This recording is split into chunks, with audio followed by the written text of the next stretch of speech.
Assalamualaikum warahmatullahi wabarakatuh. Obsesi, obrolan sehat sahur dini hari. Pagi ini menyapa Anda kembali teman di 94,2 Gemasur FM serta di channel YouTube-nya RS Muhammadiyah maupun di channel YouTube-nya Gemasur FM ya. Semoga Anda semuanya sehat, semoga kita semuanya sehat. Jadi tidak hanya Anda tapi kita semua sehat sehingga bisa mengakhiri Ramadan dengan sebaik-baiknya, tentu dengan teriring doa. Semoga kita bisa dipertemukan di Ramadan yang akan datang ya. Kayaknya kok Mas, kita masih Dr. Afif nih ya? Iya. Dr. Afif ini dari yang ke-30 ini nanti? Iya. Oh, dari yang ke-30 ya. Yaudah. Sehat ya, Vin ya?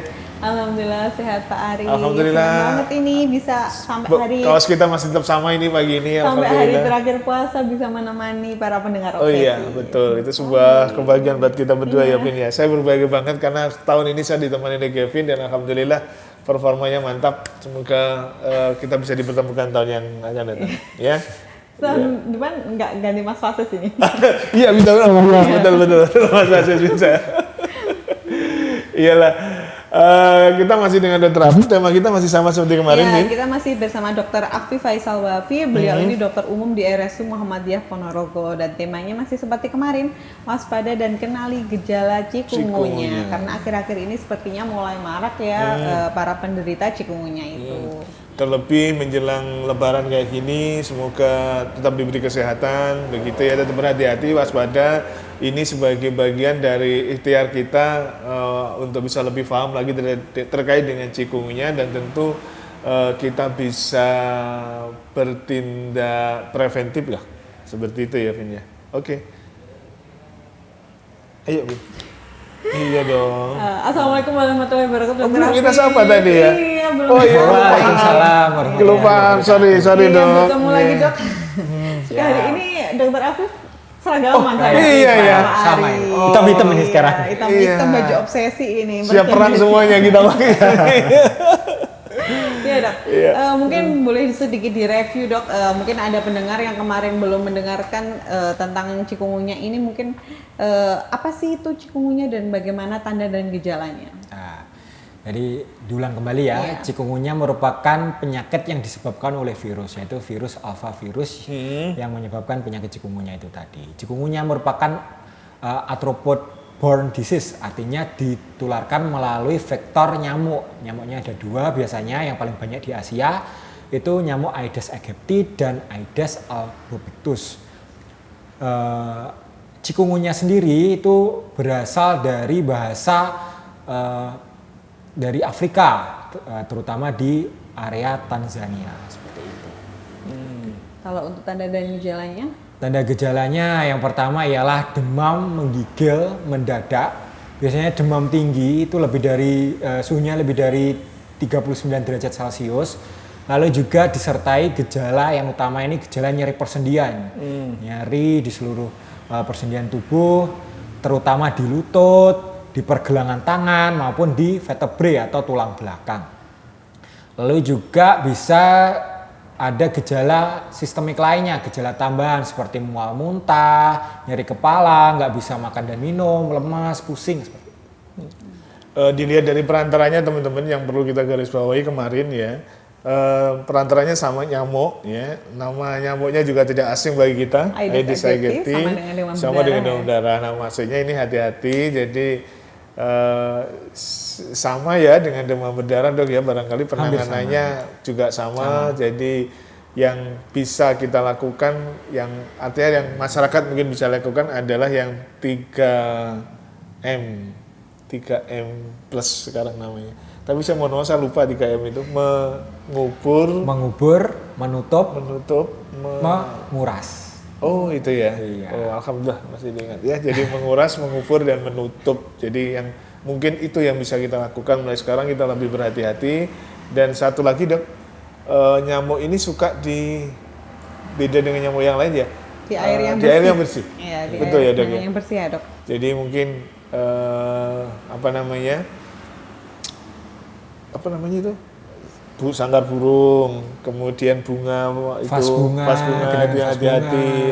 Iya, menutup tempat penampungan air. Ya itu yang kecil-kecil aja lah, kadang-kadang kita kelupaan. Itu minimal yang bisa untuk apa ya dok ya? Berkembang biak. Berkembangnya itu seberapa banyak dok? Air seberapa banyak? Air.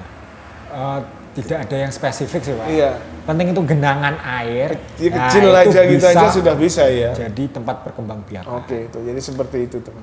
Menambahi tadi Pak Arif, 3M, jangan lupa 3M plus. Nah, plusnya itu apa?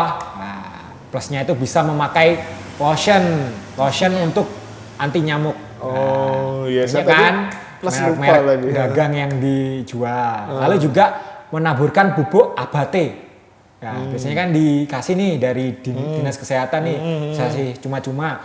Nah itu juga menabur bubuk abate, lalu memberikan kelambu atau selambu itu di area tempat tidurnya, itu salah satu juga pencegahannya. Lalu juga dikasih ventilasi ini. Saring yang ada anti nyamuk itu ya. Itu salah satu tindakan itu. 3M plus itu tadi. Selain menutup, mengubur dan menguras. Satu lagi dok, jadi kemampuan terbang nyamuk ini adalah 400 meter.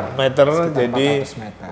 Lebih baiknya itu kalau 3M itu juga bersama-sama gitu loh ya, dalam radius sekitar minimal 400 meter gitu, karena bisa jadi kalau rumah kita bersih tapi yang sebelah mungkin tidak care terhadap ini, ya nyamuk kan bisa saja lari ke sebelah kita. Ya, ini berarti pemberantasan nyamuk ini adalah upaya dari warga seluruhnya. Iya, harus secara bukan massal hanya lah gitu ya. Kita saja, tapi juga ayo kita Iya, ajak betul. tetangga atau warga sekitar kita untuk memberantas nyamuk ini. Betul. Semoga ini bisa memahamkan terkait dengan apa yang harus kita lakukan ya Vin ya. Oke Vin.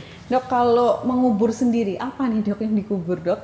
Ya, mengubur sendiri itu biasanya mengubur barang-barang bekas yang nggak digunakan. Karena apa? Kalau barang-barang bekas banyak berserakan di rumah kita, otomatis apa? Kalau hujan, resikonya jadi sarang itu genangan air itu tadi. Langkah lainnya bisa mendaur ulang barang-barang bekas yang nggak digunakan, bisa didaur ulang. Lebih safe-nya mendaur ulang ya dok ya. Menutup, mengubur dan menguras Pak Ari. Iya. Jadi intinya adalah bagaimana menghindarkan tidak ada genangan air pada posisi dimanapun ya. Terus sama ini sih, ya, kalau yang saya perhatikan tuh nyamuk tuh suka di antara gantungan baju itu loh dok. Kalau baju bekas terus digantungin gitu kan, biasanya kalau disenggol gitu nanti sudah nyamuknya keluar semua gitu. Nah itu salah satu langkah 3M plusnya itu salah satunya ini. Menghindari menggantung baju yang terlalu banyak dan lama. Akibatnya apa? Akan jadi sarang nyamuk itu tadi. Betul kata Pak Kevin.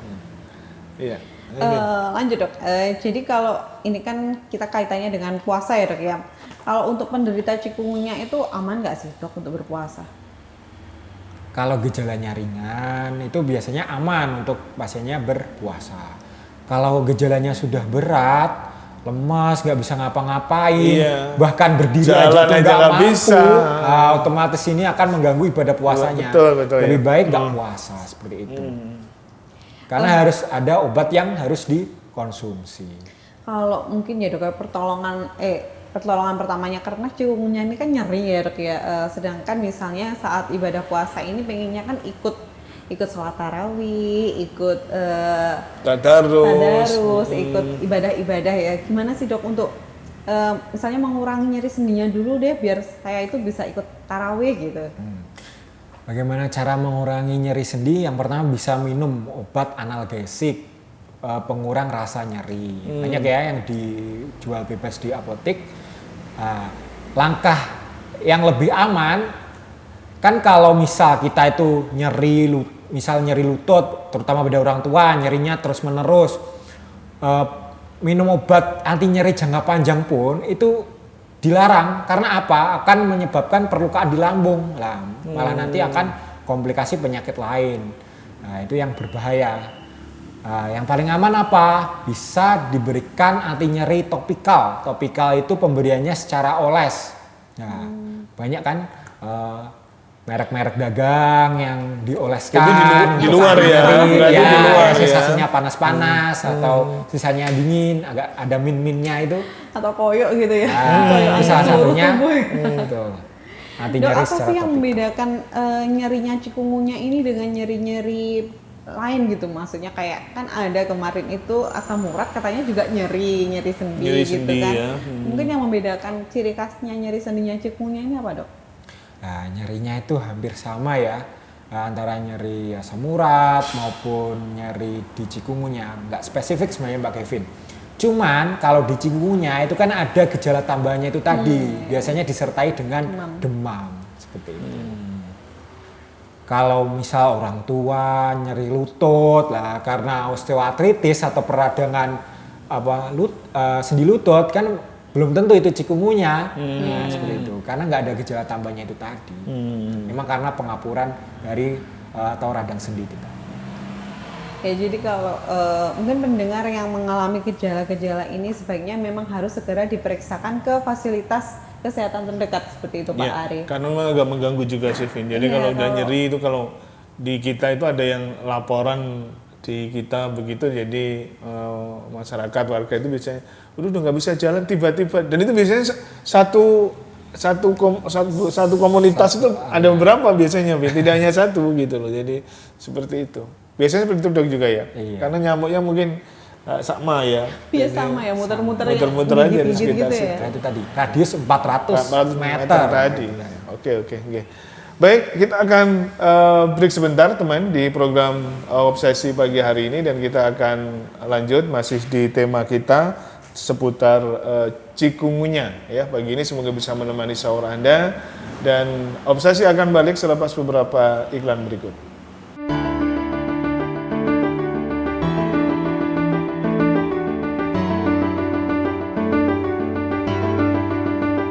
Baik, kita lanjut lagi di Obsesi, obrolan sehat sahur dini hari pagi ini teman, dan kembali saya ingatkan silahkan nikmati sahur Anda pagi hari ini, dan jangan lupa untuk berdoa melaksanakan ibadah puasa esok hari ya. Semoga kita diberi kekuatan, diberi kemudahan bisa mengakhiri Ramadan ini dengan sebaik-baiknya, dan kita berdoa semoga kita bisa bertemu kembali di Ramadan yang akan datang ya.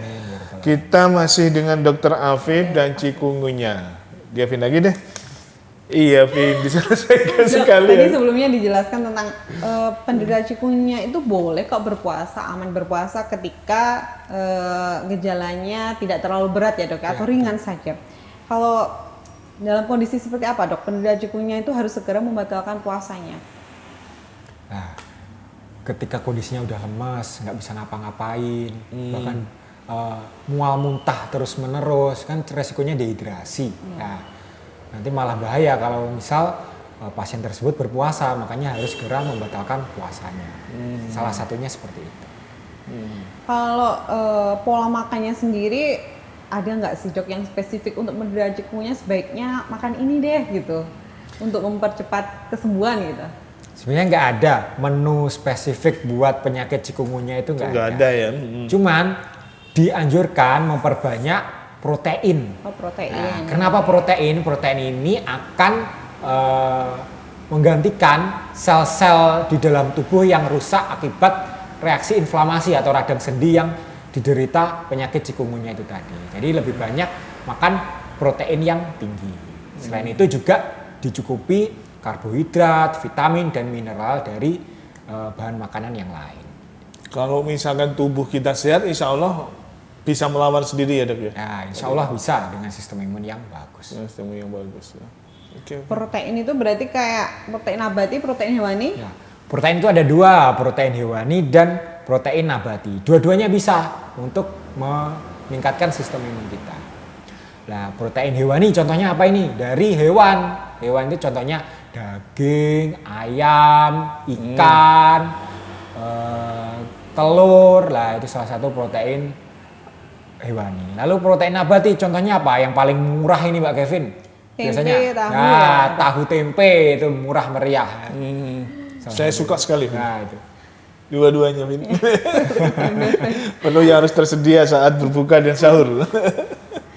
Dok, kalau selama puasa ini ya dok ya, gimana sih panduan minum obat bagi penderita cikungunya? Apakah sama nggak sih dok dengan dia saat misalnya tidak berpuasa gitu? Hampir sama ya. Minum obatnya, kalau demam ya biasanya minum obatnya ketika sahur dan berbuka. Tapi kalau obat anti demam atau antipiretik itu diminumnya juga kalau demam aja. Kalau udah nggak demam sebenarnya nggak perlu dikonsumsi. Lalu obat-obat lain yang diberikan seperti analgesik untuk nyeri-nyeri persendiannya, lalu misal antiinflamasi, obat-obat lain ataupun vitamin ya diminumnya biasa seperti orang-orang biasa. Jadi pada waktu berbuka, lalu pada waktu sahur itu juga. Jadi nggak ada waktu spesifik untuk minum obat. Dok, kalau untuk pencegahan cikungunya sendiri apa aja dok? Mungkin bisa diulangi lagi, tadi kan 3M+, atau mungkin ada lagi pencegahan cikungunya yang lebih spesifik lagi dok? Kalau pencegahannya nggak ada, sama seperti demam berdarah dengue, pencegahannya dengan 3M+ itu tadi. Jadi mengubur atau mendaur ulang barang-barang yang bekas yang udah nggak digunakan, itu kan beresiko untuk terjadi genangan air. Lalu menguras bak-bak penampungan air lah. Sebaiknya berapa kali itu sebaiknya seminggu sekali dikuras. Mengubur, menguras, lalu apa tadi ya? Menutup. Ah ya, menutup. Ya, itu saya sering lupa soalnya. Ya, sampai lupa saya. Menutup bak-bak penampungan air seperti itu. Lalu sedangkan langkah biasanya plusnya kan- jangan dilupakan juga itu Jangan lupa tadi. ini plusnya Iya. ini. Tapi yang lebih penting lagi sebenarnya adalah bagaimana menjaga tubuh kita supaya tetap sehat. Ah. Kita bisa ngelawan lah, gitu loh Iya ya. dok, meningkatkan sistem imun ya dok ya. Intinya itu barangkali ya dok ya, yang lebih. Jadi Dengan kalau makan makanan yang bergizi dan jangan lupa tetap berolahraga. Olahraga. Oke. Puasa jangan Nah, jangan ada halangan untuk berolahraga. ya, Mager gitu. Mager. Dok. Sebaiknya ini waktu yang efektif itu sekitar 30 menit sebelum berbuka puasa. Sore ya? Iya, sore hari sebelum berbuka puasa. oke. Masa nih dok gitu. Nah, nggak ada halangan nih sebenarnya. Apalagi yang pengen harapannya kurus, nah itu kan nanti Gimana dok? digunakan energinya kan energi cadangan itu udah dihabiskan sekalian ya, gitu ya. dihabiskan sekalian pada waktu sebelum berbuka itu tadi. Oke. Jadi kalori yang dibakar itu ini cadangan Iya. lemak kita, harapannya seperti itu. Kemarin anak saya datang dan ada rencana ke Cumbri nanti. Ke? Cumbri, Bukit Cumbri. Oh, hiking. Ya menikmati apa saat akan berbuka lah gitu ya. Sama supaya membakar sekalian gitu ya. Bu. Iya mungkin kalau untuk ibu-ibu kalau alasannya masak nih ya, masak sambil jalan di tempat ya. Beli Beli lah. bisa, betul. Atau masak sebelumnya Mbak Kevin. Nah, berapa jam sebelumnya kan bisa. Masak sambil senam gitu ya. Iya, jadi itu ya yang lebih penting dok. Bener nggak sebenarnya secara medis saya pengen tahu. Puasa ini kalau kita menjalankan puasa seperti ini, maksud saya secara medis kondisi tubuh kita itu menurun nggak dok? Atau lebih baik atau memang ada penurunan kondisi maksud saya? Daya tahan tubuhnya ya. Kalau Daya tahan tubuhnya. Daya tahan tubuh seharusnya sama ya. Oh sama ya. Kan yang diubah cuman jeda waktu kita makan aja. Oh. Nah, yang menurun apa? Kadar indeks glukosa kita selama puasa, otomatis kan nggak ada asupan nih, Iya. asupan glukosa ataupun kalori di dalam tubuh. Makanya yang berbeda hanya itu aja. Dan itu tidak berpengaruh pada Iya, seharusnya daya tidak tahan tubuh berpengaruh ya. ke daya tahan tubuh kita. Oke. Nah, yang berpengaruh gimana? Kalau kita nggak sahur, nggak berbuka, melewatkan waktu sahur, otomatis akan mengganggu aktivitas kita. Cenderungnya apa? Lemes, Ngantuk. Nah, Nah, Aduh, karenanya, nah ngantuk, itu teman-teman gitu. jadi karena pagi ini seperti yang disampaikan Dokter Afif, jadi silahkan segera nikmati sahur Anda, jangan nunggu nanti, jangan Ini sahur terakhir loh. Iya, Sayang jangan sekali tiba, kalau wah dilewatkan. ini nunggu imsak, ini nunggu dekat imsak, nah seperti itu ya. Mulai sekarang lah silahkan segera akhiri. Kalau memang belum, segera saja. Kemudian jangan lupa nanti untuk berdoa melaksanakan ibadah puasa esok hari ya. Oke, Dok, Min. ini besok udah lebaran nih dok, minal aizin wal faizin. Salam ya izin juga ini. Dok, kira-kira pelayanan di RSU Muhammadiyah Ponorogo selama lebaran seperti apa nih dok? Ini kebetulan Gimana? Apa ceritanya kebetulan ini? Dokter Afif ini juga kepala instalasi Oh, instalasi gawat gawat darurat. Jadi Iya. nanti Kesiapannya seperti pelayanannya, apa ini? Betul. pelayanannya selama Lebaran itu Betul. gimana? Apakah tetap jalan atau gimana, Dok? Jadi nggak ada ini ya, nggak ada Libur. nggak ada antisipasi khusus waktu Oh, nggak ada antisipasi khusus, ya. Lebaran ini. Jadi sama seperti waktu biasanya IGD tetap Buka buka 24 jam, tetap dilayani. Jadi kalau Lebaran, wah ada dokternya nggak ya? Nah, jangan khawatir, tetap ada dokter jaga Iya. di IGD. Dokter Afif tetap jaga. Saya tetap jaga ini nanti tetap. Oh gitu dong ya. Jangan khawatir, tetap nanti waktu Lebaran bertemu dengan saya waktu jaga. Iya kan dengan Dok. orang Lebaran ada aja loh, Dok, masalahnya. Apa ini kemampuan yang dimiliki oleh IGD RSUM seperti apa, Dok? Nah, ini. Kemampuan menangani apa saja sih di IGD RSUM ini, Dok? Bisa menangani semua. Oh, tentu bisa menangani semua Gitu pasien-pasien ya. dengan kondisi gawat darurat. Sebenarnya kalau kondisinya nggak gawat darurat, diarahkannya di mana? Vaskes pertama, baik klinik ataupun puskesmas. Kan nggak ada yang libur semua ini puskesmas. Nggak. Kalau nggak ada, tetap bisa dilayani di Di IGD. Mungkin kalau puskesmasnya atau vaskes pertamanya yang ada instalasi gawat daruratnya bisa ke vaskes pertama dulu. Tapi misalnya kalau vaskes pertamanya tidak ada IGD-nya bisa langsung ke RSU Muhammadiyah Ponorogo seperti itu ya, Dok ya. Betul sekali. 24 jam ya, Dok ya. Ya 24 jam. Kita mungkin yang libur itu yang poli aja, Pak Ari. Jadi gitu ya. selama Lebaran ini poli spesialis, poli umum libur, Semuanya libur. libur tapi tetap bisa dilayani di instalasi gawat darurat atau di IGD kita tetap 24 jam.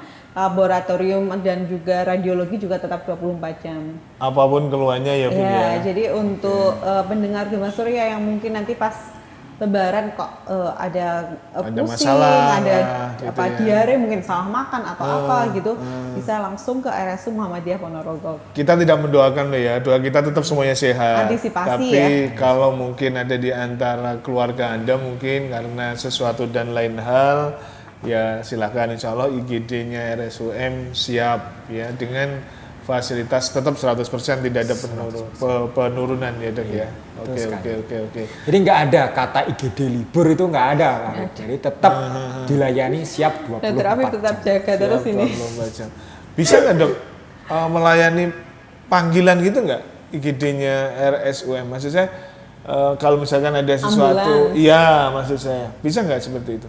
Permintaan ambulans ada ya nanti bisa dilayani di RSU Muhammadiyah. Nanti ya. menghubungi nomor terkait, nanti bisa layanan ambulan ada. Ya misalkan karena sesuatu dan lain hal lah, misalkan kan bisa saja itu terjadi ya. Oke. Kalau yang biasa pengalaman, Dok, di IGD kan udah lama ini. Apa ini, Dok? Kalau saat-saat Lebaran gitu, apa sih sebenarnya yang sering masuk di IGD itu keluhan-keluhan apa ini biasanya? Biasanya Pak Arif, pada hari pertama itu malah pasiennya sepi, jarang. Apalagi waktu sholat Id. Karena apa? Ini orang-orang itu menahan rasa sakitnya. Jadi gitu ya? Iya. Mungkin ya. Banyak yang menahan rasa sakitnya. Jadi ditahan-tahan dulu untuk biar apa ya? Ada Bisa momen ketemu Lebaran, keluarga. berkumpul dengan keluarga. Karena seperti seneng juga menjadikan imun kita juga meningkat, Dok ya. Nah, tapi setelah itu sore harinya atau besok ataupun malam harinya ini udah banyak pasien yang datang. Keluhannya banyak, ada yang nyeri perut, diare, mual muntah, mungkin karena salah makan atau ketika pagi harinya itu makan udah ini kebanyakan berkunjung ke sanak saudara, semuanya diincipi, akhirnya salah makan atau diare lah itu. Banyak seperti itu, Pak. Tips sehat selama Lebaran apa ini, Dok? Apa yang bisa kita lakukan? Apa yang supaya tetap sehat lah? Artinya supaya tetap sehat di satu sisi, kemudian di sisi lain ya tetap bersilaturahmi sebagai bagian dari budaya kita. Apa ini, Dok? Dari kacamata Dokter Afif ini. Ya, yang pasti ialah makan makanan yang bergizi. Komponennya juga harus seimbang. Seimbang itu apa? Ada karbohidratnya, ada protein, serat, mineral, dan vitaminnya. Selain itu juga harus tetap berolahraga. Karena apa? Dengan olahraga akan meningkatkan sistem imun tubuh kita. Lalu yang ketiga ialah berhentilah makan sebelum kenyang. Jadi waktu Lebaran itu jangan makan yang berlebihan. Nah, bahkan ada pasien yang udah memiliki riwayat penyakit asam lambung atau MAH, makanya malah pedes, opor ayam yang pedes dimakan, makan sate, gulai dan lain sebagainya, malah menimbulkan keluhan itu tadi. Harus tahu diri kita Harus sendiri tahu ya. diri. Jadi kalau udah punya penyakit nih seperti asam lambung, nah itu nanti harus menjaga diri kita sendiri. Jangan tergiur makan makanan yang terlalu pedas ataupun terlalu asam. PR ini. Iya mungkin PR ini karena setiap silaturahmi ke satu rumah ditawarin Iya, kan? makan, silaturahmi ke satu rumah ditawarin makan Pak Ari. betul. Jadi nggak enak ya, icip, nggak kalau diicipin. nggak enak ini. icip aja boleh ya dok ya. Tapi jangan terlalu banyak lah. Mungkin di tempatnya Gavin berapa kak? Sate gulai di tempatnya Pak Aduh. Ari, opor ayam gitu. Nanti di tempatnya Dokter Afif Iya. makan ketupat. Yang penting tahu diri ya. Iya, Yang penting tahu diri lah. Tahu Jadi kondisi tubuhnya tahu masing-masing. tahu di situ masing-masing. Kemudian ya secukupnya lah. Ya, tetap Intinya boleh, secukupnya tetap aja. boleh jajanan Ya lebaran jajan tetap lebaran boleh kan tetap dimakan. boleh. Ya jadi secukupnya saja. Batasi ya. Ganti pengen saksi lah gitu. Ya. Saksi, Iki betul. seksi loh iki. Nah, iki seksi tok wae gitu. Jangan berlebih gitu intinya itu. Ya, insya Allah itu sehat akan menjadikan kita sehat ya. Itu Vin. Iya Pak Ari. Di penghujung. Gimana ini? Di penghujung acara Ini dan Gavin yang menutup Gavin ini mesti harus Gavin lagi ini. di Yang penghujung menutup saya acara harus dan di Gavin. penghujung obsesi pada tahun ini nih.